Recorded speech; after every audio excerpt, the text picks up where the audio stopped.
What is up, YouTube? Welcome back to the channel. I hope you guys liked the last video that I released last weekend. It's about the 5 things I dislike about my car or FRS, or pretty much like the release series. You know, it has to be my car because it's my car I own. It's the Rocket Bunny kit, so I'm gonna include that in for you guys as well. If you guys haven't watched the video, make sure you guys go back to that link and then go ahead and check out the video. But yeah, anyway, so all things aside, first and foremost, happy Easter and welcome back. And today we are going to do the top 5 mods of this car currently on my car. And yeah, I'm going to drive to a nice location, or at least a place that I find more suiting for this occasion. But yeah, because it's pretty boring at my house, you know, it's pretty boring. I don't want the same old scenery for you guys. So we are going out.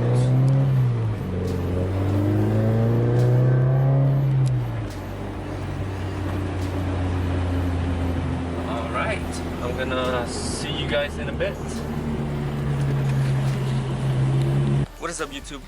We got to like a random park. I just, you know, went around looking and I found like a nice empty park. Pretty decent view. And I hope you guys could hear me because once again we don't have the microphone on the camera yet, so so hopefully you guys could hear me. But today we're talking about 5 things, the 5 top mods that I think you should have in your car. The number 1 would be your wheels. I think it's very important to have wheels out of the top 5. Not in specific orders, but if you want me to, I could list them later on. Number 2 would be exhaust. I think exhaust is very important. It doesn't have to be like a full system exhaust. It could just be like a cat back, and then we could work from there. So definitely exhaust is number 2. And number 3 would be your coils or springs or any lowering suspension related mods that you can do. Bags is a lot more expensive, so I recommend doing coilovers. Mod number 4 that I would recommend, I would say go with the low control arm, because given like once you lower your car, you need some low control arms to adjust the rear camber. If not, you'll be end up with massive camber, like we're talking about -3 and beyond, and that is just not ideal for daily drivers. And last but not least, to wrap up, mod number 5 would be, let's see, the top 5 mods. You see, that's a hard one. Okay, so number 5 for me, for you manual car drivers, I would say a shift knob. Go ahead and save your money, invest in a heavier, or what they call like a weighted shift knob. So the first mod that I'm going to show you guys is going to be my wheels. This is some Workmeister S1 3-piece. They're fully custom for this build. This is a stagger setup. The front is 18 by 9.5, the rear is 18 by 10.5. We got some Federal tires on there, some really sticky tires. This is, let me see if I remember correctly, because the sizing of the Federal tire compared to normal tires is a little bit different. They do run a little bit bigger, but this is 245 by 35/18. But yeah, this is a bronze polished lip with gold hardware and matte bronze face, and I had to wait about, I would say, 4 months to get the complete setup. Once again, stagger setup for Rocket Bunny build, and they do run a little bit more. The total price with the tires, I would say about $3,900 to $4,000 bucks. So that's that. The wheels by itself probably $3,500 or $3,600. Special order once again. And the next item I'm going to show you guys, remember, this is not in specific order, but if you want, comment down below, ask me what would I recommend to be your first mod so you can know how to spend your money on. I would give you some insight, but once again, it's up to you. The second mod that I would recommend is exhaust. So I went ahead and go with the HKS high power single exit exhaust. I used to have some Parent 2.5 non-resonated, and those are the dual ones.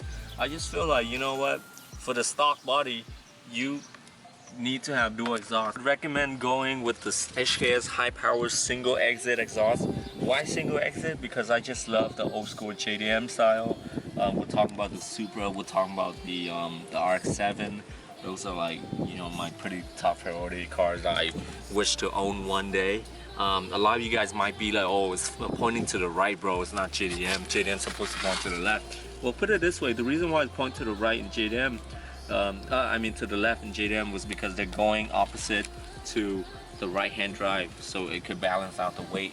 So definitely this is pointing the opposite of a left-hand drive, so it's on the right. So there's that. The benefit of having a single exit is that you save some weight off of your car. So definitely it's gonna shave a lot of weight off. If not, it's a decent amount, and it just looks better. And for me, I would recommend it for a wide body look. If you have some diffuser like this, it sticks out, it tends to cover the other side, so you could have a tow strap on the side as well. This is my setup right here. For stock body, it's kind of hard to pull off because you do have the rear bumper diffuser part having the cutout for the dual exhaust, so there's that. This is a catback. I think the only downside about this, the decibel is a little bit high. Any single exit, you're gonna have that problem. It's gonna sound a little bit louder than dual exit exhaust, so there's that.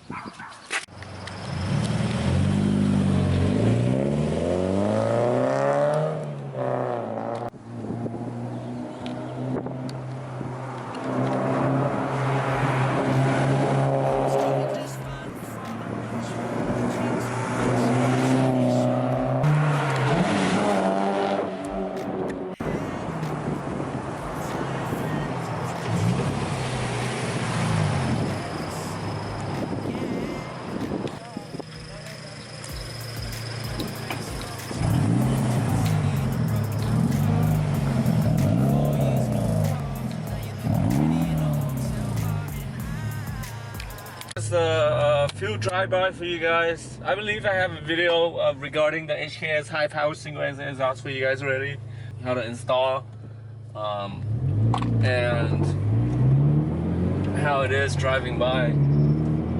So but now I'm gonna show you guys, because currently right now I have a front pipe and an overpipe by JDL, so it does sound a little bit better, it sounds deeper.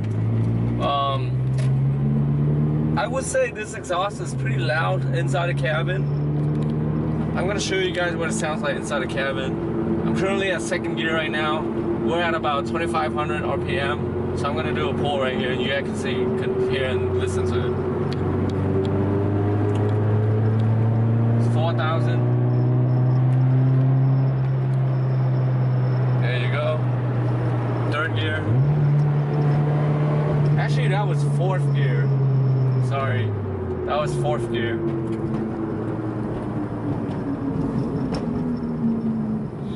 Okay, we're back to red lights. We're gonna do a start from red lights, and then you guys gonna hear what it sounds like from inside the cabin, of course. It used to be a lot louder, but now it's more tolerable. With the front pipe and the overpipe combo, it tends to quiet down a little bit. Deeper tone to it. You definitely hear that Subaru rumble, so if that's what you guys are looking for. I'm gonna do a pull from first gear to 3,000 and I'll shift to second.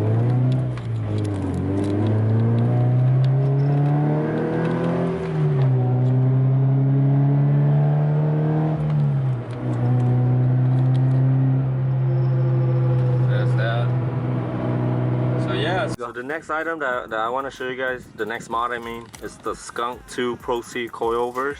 Doesn't have to be this brand, but I find this brand to be a decent, reliable brand. You can find this brand on a lot of Hondas out there, and it's leading pretty much on the Honda scene. This is would run for about 1,200 bucks, but I got them on Black Friday sale, and they went down to about 1,000 bucks. Pretty much I take this to the track in the canyon one time, and it felt so nice. It hits and enters and exits the corner pretty well. We don't have a lot of body rolls. This car is currently dropped down by maybe, I would say, an inch. It's not too low. It was low before, like 1.5 inches to 2, but I did manage to raise it up because ever since I got the wide body kit, I tend to rub a lot more. So there's that.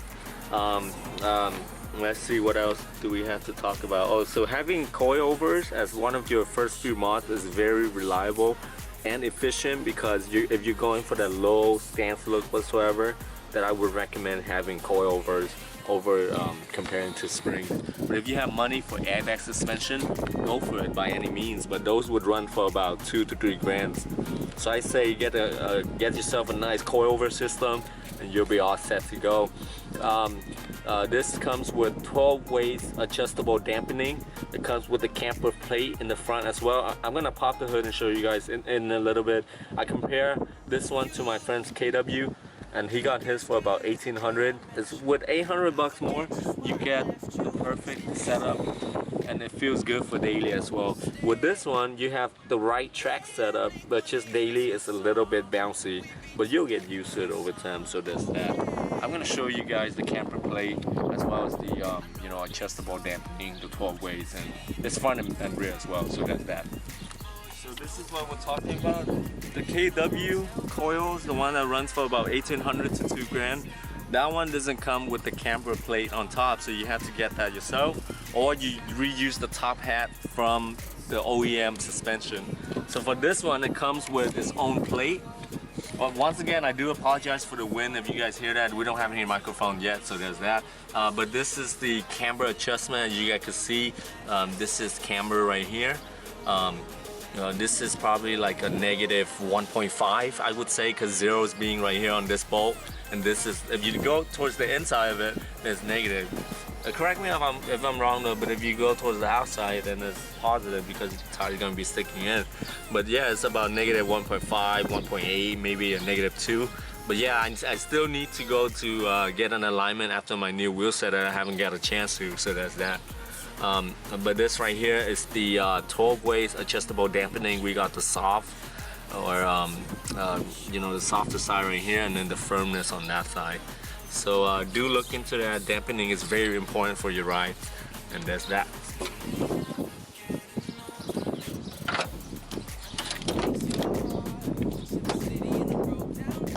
So the item number 4, remember, they're not in particular order, would be a lower control arm.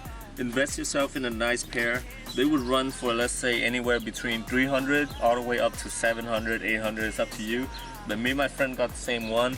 We got them from Racer X Fabrication, so go ahead and check them out. They do pretty nice fabrication work. This is supposedly an anodized red, but it come out to be a little bit pinkish. A little bit disappointed on the color, but performance wise, I've been having them for a while, and they're pretty solid, you know. This is very important for lower cars. Well, once you drop your cars, you're gonna have cambers anywhere ranging between -1 camber all the way to -3. So I would recommend having this so that you can bring in your camber a little bit more. So that way it's perfect for daily, so you won't have too much tread wear. Or for you guys that want to go with camper lifestyle or the stance life, then you need this as well for the rear camber adjustment. That's that. So the last item that I want to talk to you guys about today that I think you guys should have is your shift knob for you manual drivers, of course. The thing about this OEM shift knob, they weigh around, I would say, 200 grams. If I'm wrong, please correct me. 200 to 300 roughly, about that. This shift knob right here is considered a heavy shift knob, or they call it a weighted shift knob, and this one runs about 600 to 700 grams. The brand is called Anarchy Motive. I do have a little disappointment from them, but I do love Derek's shift knob. His name is Derek. This is the reason why, if you check out my channel, I picked these up but I never review them yet, or I never show you guys, was because they're not the right one that I ordered. I custom ordered them. This is the color that it came with. It's called copper, something copper, to match the rest of the RS2 scheme. But yeah, this is not the design that I want, not the 4-star Dragon Ball. I was simply showing him that, hey, I have this 4-star Dragon Ball shift knob. I think you guys seen that. The thing about the 4-star Dragon Ball shift knob is that when this thing goes on, it stops right here, so it exposed the white plastic, as you guys can see. So I took a picture of my car because I don't want to use an online photo. If I show him that, he'll be like, okay, that's confusing. So I did point to him and say that, hey, I don't want the custom shift knob to show this. I want it to sit flush like this. So he said, oh yeah, we do have that option available for the shift knob to cover this. So they do come in different shape. There's a sphere one, like a sphere, and then there's an orb, there's a circular shape, there's a different rod, but I went with this one. I just thought this one feels just right. Just the only downside about this is that once you mount it on to your gear knob, it's very nice quality, heavy duty. The thing you have to get used to is when you hit the reverse lockout. Normally it's only this high, so when you grab it and you went down like this, it's perfect. It's perfect for you to grab onto the reverse lockout. But if you have something like this, you kind of like place your palm on here and you reach down and you pull. It's kind of like an awkward situation like this for people with smaller hands. They're gonna hurt their hand for a while, but for me, I get used to it after a while. But yeah, that's that. And it feels really nice, and it's really nice to get a weighted shift knob or like a heavier shift knob, is because when you shift gears, it tends to throw itself into gears better. Like for example, if I need to upshift, it goes right in, or if I need to downshift whatsoever, it just works really well comparing to OEM or shift knob that weighs a lot less. So that's that. Thanks again for watching, you guys. Make sure you guys rate, comment, and or subscribe.